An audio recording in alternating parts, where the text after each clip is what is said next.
Oh, sorry. No worries. Hello and welcome to our NTA Facebook Live, our business series. I am Jessica Ponnermeal, the Career Development Course Lead Instructor here at the Nutritional Therapy Association. And I am thrilled to have Paul Tijerina here with me. He's going to be talking about tapping into the workplace, getting into gyms, corporate accounts, and other integrative practice settings. I am just thrilled to have him on here. I'm going to tell you just a little bit about him before we get started. Paul is a passionate, driven U.S. military West Point grad, Army master fitness trainer, nutritional therapy practitioner, certified health coach and personal trainer, neurolinguistic programming master practitioner, and superhuman life coach. In his private and public practices, Paul educates and empowers his clients on real food principles and lifestyle factors crucial for optimal health. He has found success weaving this approach into corporate businesses and integrative practices, and will be sharing with us today the tools needed to succeed in the group market. He'll discuss the advantages of talking to groups, as well as strategies for approaching and working within a group setting. So first of all, Paul, welcome. Thank you so much for being here. We really appreciate you taking the time to share your wisdom and your insights and your experience with our audience. Well, that was a really cool intro. Thank you so much. I'm flattered and honored, and anything I can do to help people down their path, especially other practitioners. I know I had a lot of questions when I was starting out, even as a veteran. I mean, I know that we can all learn from other people and what they're doing and try to pull some ideas and stuff from it. So anything I can do to help others, I'm all for it. Awesome. Well, we so appreciate you. Well, the first question I have for you, can you share a little bit more on why you created Superhuman Transformation? Can you tell us a little bit more about that and sort of what led to your creation of that? Yeah, sure. So the Superhuman Transformation really stands for all our different foundational principles that we consider necessary for health. And, I think as practitioners, when we start out, we have a huge focus on food. And I think that's great because with food, you get a lot of bang for buck. You see a lot of results pretty fast. But as we all know, as you start to move down this path, food is not the only piece of health. So if you want someone to actually thrive versus survive, you want to integrate these other things that are necessary for health. And so, I'm like a lot of other practitioners. Once I start to dig into something and learn about it, I want to become an expert with it. I want to fine tune it for myself, and then I want to teach it to the people that I work with. And, if you've got your nutrition completely dialed in, but you're not sleeping, like we all know, like you're not going to see the results that you want. And if you've got your nutrition all dialed in, and you're not getting outdoors on a regular basis and getting into pristine environments and exposing your microbiome to other microbiomes, you're not going to see the results that you want. And if you're not getting sun exposure every day, you're not going to see the results that you want. So eventually we just came up with a program that tried to integrate all these different foundational principles into a progression. And that's what we ended up calling the Superhuman Transformation.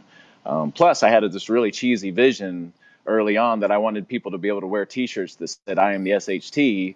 And then because it just looks like what it looks like, so that's what we've got. We got people running around wearing these shirts that says, "I am the SHT, we are the SHT," and you can take from that what you want. But what I really like about it is when I look at our community and what we do, like we're a bunch of rebels. We're like mavericks in the holistic health realm. We're teaching people to do things that they've been told not to do for their entire life.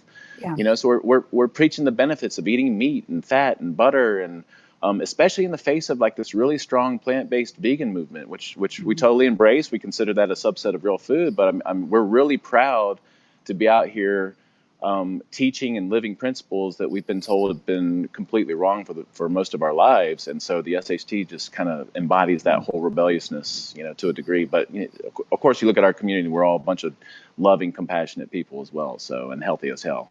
I love it. Well, I love that integrative approach you take. And I also just love the insouciance as well, and sort of just creating that fun, engaged kind of vibe. So thanks so much. Most of our people love it. I look around at our demographics. We've got people in our 20s, 60s, 70s, all wearing these shirts and just having a great time with it. But the reality is that the proof speaks.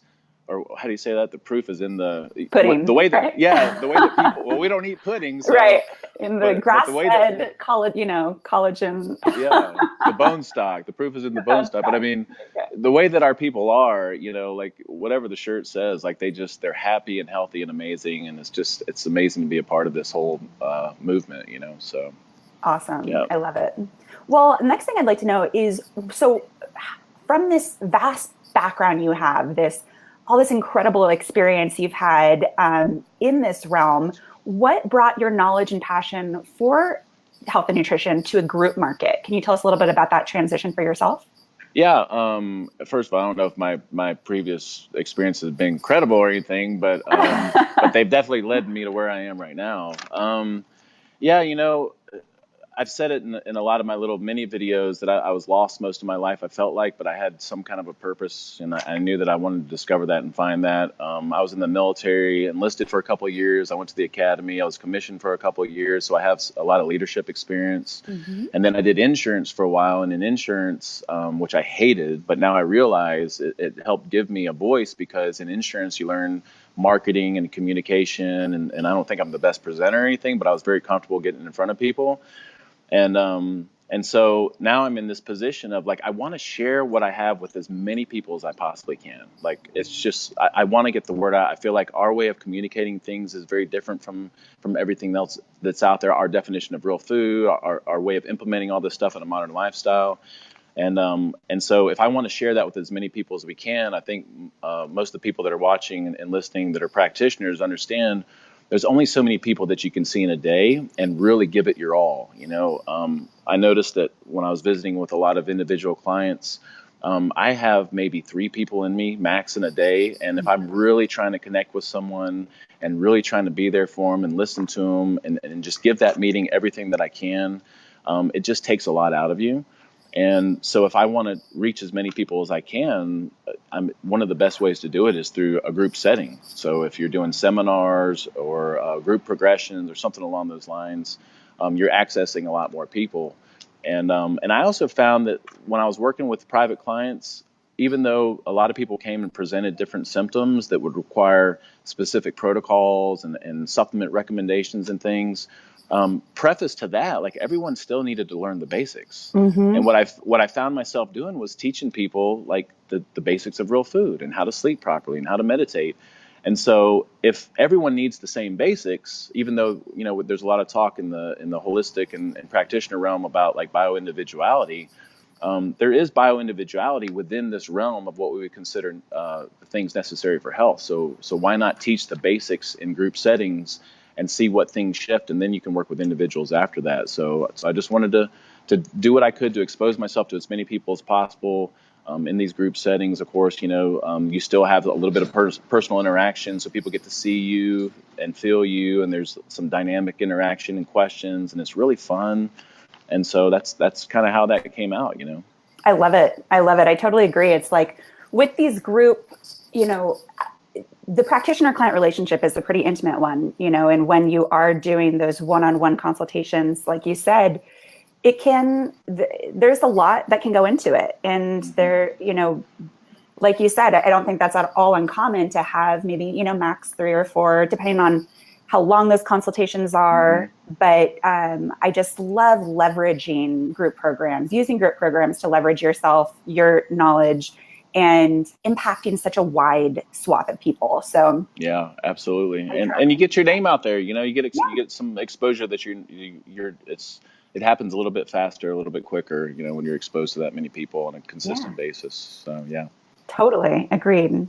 Yeah, me too. And I'd love to hear about some of the strategies you've used for approaching and working with different types of groups.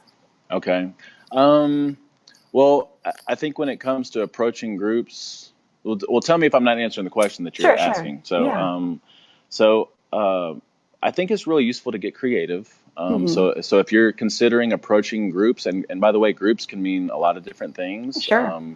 Groups can mean, I have a really good relationship with a CrossFit gym here. My best friend owns it, and we have this really synergistic relationship here. So we do seminars in the gym sometimes, so that would be considered a group. Corporate accounts, corporate wellness programs would be considered groups, or even just doing a lunch and learn somewhere would be considered like a group, Yeah, absolutely. So I think it's useful to maybe if you're considering that, like, get really creative about like how to approach and who to approach, because I'm in this mode right now, like about just doing things completely opposite from what everyone else thinks you should do. So you can do the stereotypical like little mailers and cold calls and use all those different sales, professional sales tactics and things. But I would say just get creative. Like, there's no industry that's off limits. I think a lot of practitioners usually think they need to work with a doctor's office or a wellness spa or something that's affiliated with like health and nutrition. But when you think about the demographics of the people that you work with, like they all work at companies that have nothing to do with health, but they all need our help and they all need this message.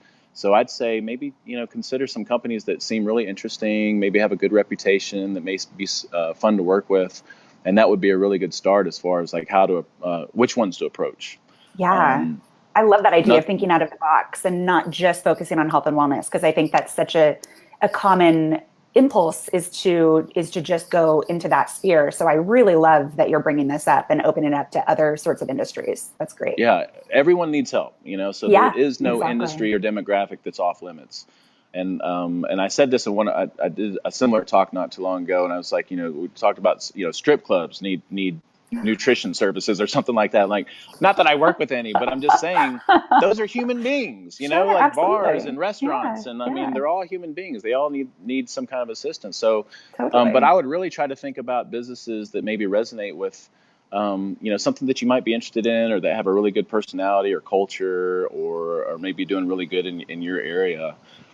Because those would be really fun to work with. I've been privileged to work with some really great companies here locally, and it's just been such a great experience, because you're not only impacting their people, but you're making the culture there better, and you get to, it's almost like you get to become part of their family for a little bit. So it's really fun. Now, once you're in there, I mean, the possibilities again are endless. I mean, you can do seminars, you can do progressions. But what I think is really useful is if you sit down with a decision maker or a business owner or someone that's in that ladder rung, and just figure out what is it that they're looking for, what are they trying to accomplish, and understand that as practitioners we can pretty much do anything. If someone wants some kind of a custom program put together, I mean, the possibilities are endless, and I think that's where all the fun comes, is when you start to create things.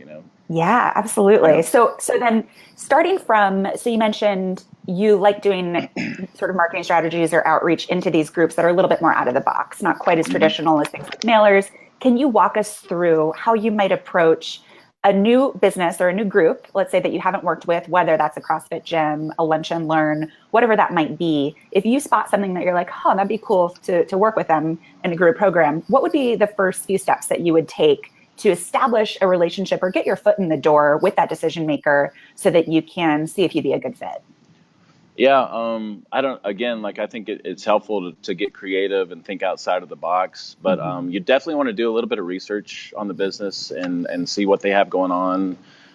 You may even be able to get some insight into some of their struggles and difficulties, and where they're maybe, especially if they have something around a wellness program or a desire for a wellness program. But doing some research into the company is really useful.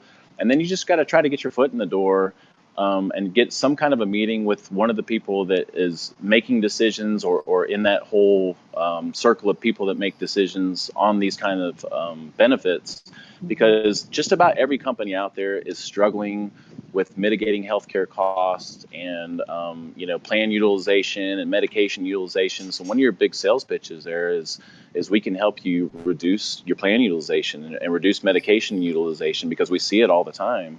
But beyond that, I mean, you can just start to sell all the benefits of having some kind of a corporate wellness program, or a program that they can offer to their people. Because when everyone starts to get healthier and feel better, their costs definitely go down, but productivity goes up, camaraderie goes up, morale goes up. Like, there's all kinds of benefits that might not be measurable, but you can see it and feel it in an organization.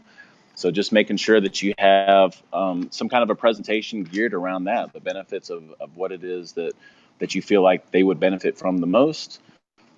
Make sure that you go in there with a lot of passion about what you're doing, and then go in with a mindset of anything is possible, and let's sit down and figure out what it is that you want, how I can help, and just kind of have this attitude of I can pretty much create and do anything, and it just depends on what they're looking for. That's So great. Yeah. And I'd love to hear kind of like a quick step-by-step of how you orchestrate. So after hearing what they're looking for, what might that look like? Can you just give me maybe a sample of something you've done in the past or an example of what that might be, whether it's coming in through a series of times or what might that look like for you? And after hearing what they're looking for, how do you then internalize that and go through your process of creating it and delivering it? Well, I already feel really comfortable in a group setting. I Mm-hmm. feel like there's a few different options that employers can take, or groups can take, or gyms can take. Obviously, you can just set up like a seminar or a series of seminars, and I think that's something usually really good to start with. I'm a big fan of series because you get multiple exposure, and we all know that if you give someone some information and then that's the last they see of you or hear of you, like the chances of them implementing that over the long term is kind of slim to none. Right. But if you have a chance to get in front of them, for a series of seminars, and they get to hear the information over and over, and they come in with questions, I think series are going to be great. You can also do lunch and learns. Lunch and learns can be a little bit difficult. So I think it's useful to try to get an employer's backing, to have people come to a meeting it's mandatory, but it's not called mandatory. I feel like mandatory sometimes has a negative connotation to it, but maybe you're tacking on to an already existing company meeting and doing an extra 30 minutes where you talk about some kind of a topic that they're really interested in. And you can also always do progressions, so I'm a big fan of coming up with like 4-week and 6-week and 8-week progressions that are kind of like challenges. And that's another area that you can get really creative with the company as far as incentives and awards and how they want to measure progress and things like that. So I think in that meeting, when you're kind of doing your fact finding and trying to figure out what it is that they're looking for, and you have this attitude of infinite possibilities, and we can pretty much do anything, and I'm just here to help you and share my passion. There's a lot of different options, but of course, just doing simple seminars, progressions, and trying to figure out what it is exactly that they're looking for would be a good place to start. That's awesome. And can you give some examples of progressions that you found to work particularly well, and maybe like whether those included incentives and because and also, I guess, doubling in with this question is, do you feel like it's also helpful for you to bring some of these ideas to that employer or to that decision maker as well? Or do they usually have a pretty good finger on the pulse? Or do you feel like it's a good idea to bring these ideas? Yeah, that's a great question. So I think a lot of they're always looking for input unless they've done something like this in the past. So it's useful to maybe measure some good biomarkers and some simple ones like blood pressure and weight and body fat percentage, maybe even BMI, maybe some fasting glucose numbers. So you can measure progress in a lot of different areas. And so you can have part of the incentives geared towards people that see the most progress and whatever those progress measures are that you decide on together. You can also go off of participation and meeting attendance. We've done some really fun things where we've had some social media engagement. So we'd have like a social media challenge for a week, or a recipe posting challenge for a week, or maybe recipes that include a certain ingredient. And the people that post the most, they get put into a drawing for different incentives. Trying to think of what other things we've done. We've had before and after pictures. We have little challenges where people will take pictures of themselves out doing some of the things that we recommend in our progressions. And then, of course, doing like some drawings or something. And then at the meetings, you can always do raffles for incentives. And we try to tie in things that actually support what we're doing. So we have some chefs in our community and some dessert makers and things. And so sometimes we'll do raffles and drawings and awards and incentives based on things that could support them, in this holistic health journey. So I love that. What great. I love that whole different range of different ways to engage the participants and different ways to make it fun. And with those biomarkers, so like with BMI or even like the fasting glucose, just to get kind of down to the brass tacks of it, sort of the nitty gritty, would the company normally supply like glucose measuring, apparatus, or is that something that you bring in? Sort of what's generally the weight of responsibility for things like that? Well, the ones that we've done in my first couple of years of experimenting with wellness programs, I would have the employer purchase the glucometers, and then we would do fasting glucose on a given day and come in and just have a few hours where we do it for everybody. Hmm. But I'm kind of in this mindset now. I love using the glucometer to not just measure fasting glucose, but also post-meal glucose and post-specific food glucose. And so we're kind of in this mindset of teaching people how to do that themselves.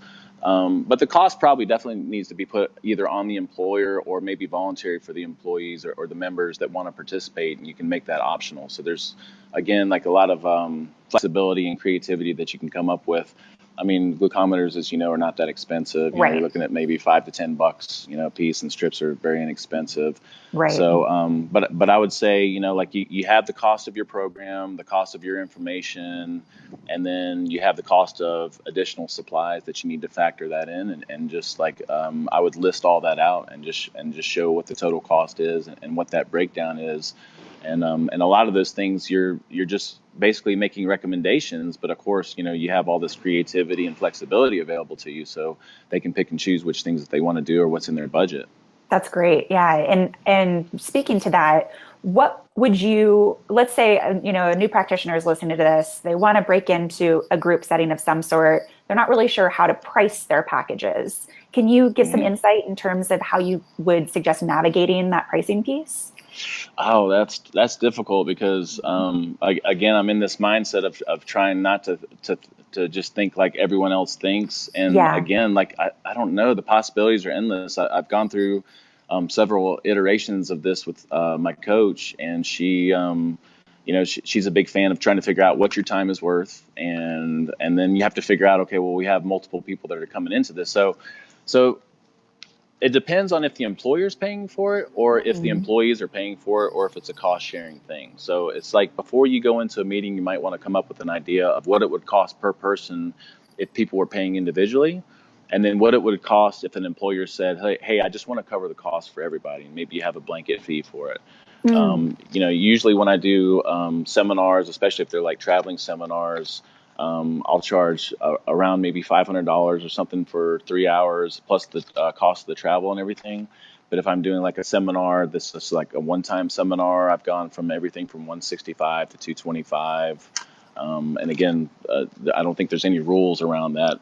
When it comes to progressions, I think that's it's just something to experiment with. I don't think there's a right or wrong, because Yeah, absolutely. if I tell you something, I mean, you may come up with a better idea, but we do have a lot of progressions where people pay for it by themselves, and so we have a certain pricing.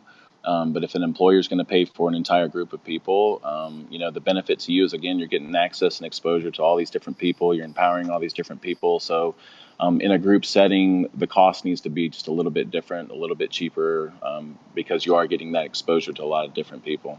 Yeah, makes sense completely. Thank you so much for sharing those numbers with us too. I really appreciate it. I think Yeah, it really helps people who are just breaking into this to have some idea of sort of what it could look like. So I really yeah. appreciate that. Well, I can Uh, remember my pricing has changed over the years sure. too. I think that the more powerful your information, the more confident you are with it, and the less time that you have to offer.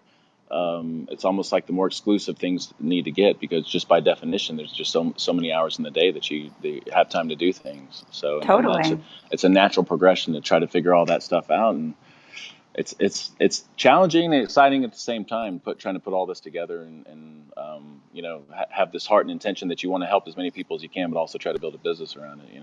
Yes, definitely. Yeah. You're spot on there. We have a question coming in from our feed. Mallory asks, this is so helpful. And she asks, do you ever do the functional exam or LNT with groups? Is that Oh something you've ever yeah, incorporated? yeah. That's a great question. Oh my God, I was so in love with the functional evaluation, Right. especially in my early years, and I've kind of drifted away from it. When I say possibilities are endless, right? Mhm. There's so many different things that you can set up in groups. So we've talked a lot about like seminars and progressions and group things, but you can also work with an employer to set up a time frame where you're just there to visit with people. And of course, during that time frame, you can set up your table and you can have individual sessions. I've had a couple of employers that would pay me for my time, and I would just be in a room and visit with people individually. They'd come in and have 30-minute sessions. And in my early years, when I was really big into the functional evaluation, I would bring my table and set it up and do some really quick, like the Ragners and the mineral test with the calf. I can't remember what that's called now because I haven't used it. Lowenberg, yeah. Yeah, Lowenberg, yeah. But yeah, you definitely can do that, especially if it's something that you feel really passionate about, or that you're excited about, because you want to bring into this setting and any setting, whatever it is that you feel you're best with and what you feel the most confident with and what you're passionate about, because then you're going to get great results from it, So yeah, absolutely, you could do functional evaluations. I love that. Well, is there anything else that you would like to share with our audience here about any other insights, or ways of approaching this that you feel would be pertinent for people to know, especially, just starting out or trying to break into this whole field? Yeah, I thought a lot about that before getting on this call, and it's like I'm just really a big fan of not having like rules. I think there is a really big intimidation factor if you've never done something like this, like just approaching a business or just approaching someone to ask the question.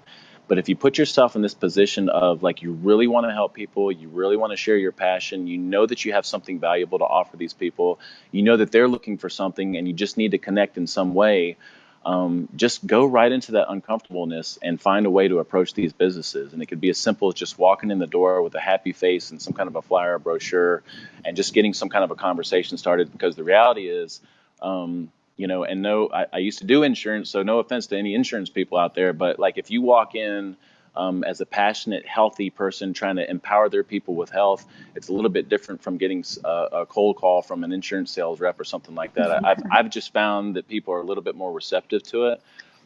So I would say just break through and try to do it, or maybe start with something that you're comfortable with. Maybe you know some people that own some businesses or own some gyms, or that are managers in businesses or gyms that you feel like it's a little bit easier to talk to and maybe get started there. I remember my first few years, I was doing like mini talks in my garage, mini talks at little coffee shops. So maybe your first experience or exposure to groups would be just getting small groups of people together. I've done talks in people's homes, done like little neighborhood seminars and progressions, and that was a really easy way to start, and felt really comfortable and not so professional and intimidating. So I would just say start in some way. If you have any questions about it, I'm an open book. I mean, you can reach out to me and ask me questions, shoot me an email, shoot me a text. I actually set up a webpage URL for all the NTP and NTC practitioners to go to, that they can download like a little PDF that I've put together that's actually a summary of all these different methods that you can use to approach businesses, and even some verbiage and stuff like that. Amazing. Thank you so much. You are just a wealth of information, and I just so appreciate the generosity with which you approach this. It's really it's lovely. Thank you so much. I love the NTA. I'm telling you, like, it was a game changer. I remember when I first started figuring all this stuff out, there was nothing out there that put the information together like the way that Greg Graham and that entire staff did. And I've seen it evolve, since I was there 2012, 2013. And it is just like grown by leaps and bounds, and it's a super professional organization. So anything that I can do to support all these people that are trying to empower people like me, like, I'm all for it, for sure. Well, thank you. Absolutely love it. Thank you again. We just so appreciate you. Thanks for taking the time to come on the call. And again, everybody, Paul, can you actually drop the link to that group? Yeah, absolutely. In the chat? So everybody is welcome to hop over there, and you can interact with Paul through that link that he's going to drop in there. Yep, absolutely. All right. And thank you so much for the opportunity. You're so welcome. And as a last housekeeping note, if you enjoyed this, we have our business series happening regularly here on our NTA Facebook page. And we also have our Austin Summit coming up in September in Austin, Texas. It's a business summit. That's right. Exactly. It's our business summit. And we're going to be going all into different business strategies, different business techniques. We'd really love for everybody to be there. So thanks again, Paul. You are wonderful. Everybody have a great rest of your day. All right. Thank you so much. See y'all later. You're welcome. Bye-bye.